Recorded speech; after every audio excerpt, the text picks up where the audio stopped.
पसंदी अब तारीख बन चुकी है। वजीर दाखिला यानी होम मिनिस्टर अमित शाह का एक्स पोस्ट वो ये है कि कश्मीर में अलहदगी पसंदी अब तारीख बन चुकी है।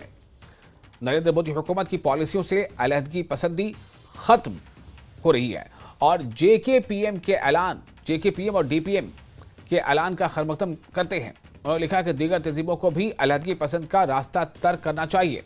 अमित शाह ने इसका जिक्र किया है। उन्होंने दो संगठनों जिनका नाम है जेकेपीएम और डीपीएम,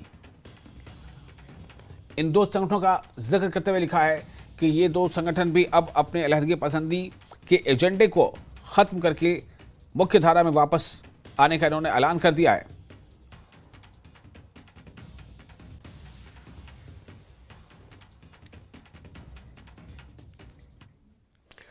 और कश्मीर में अलगाववाद अब इतिहास बन चुका है। उन्होंने आपको बताया मैंने कि किस तरह से अमित शाह ने, जो केंद्रीय गृह मंत्री, उन्होंने एक्स पर इसको पोस्ट किया। उन्होंने लिखा कि मोदी सरकार की एकीकृत नीतियों ने जम्मू कश्मीर से अलगाववाद को खत्म कर दिया। अब आपको ये बता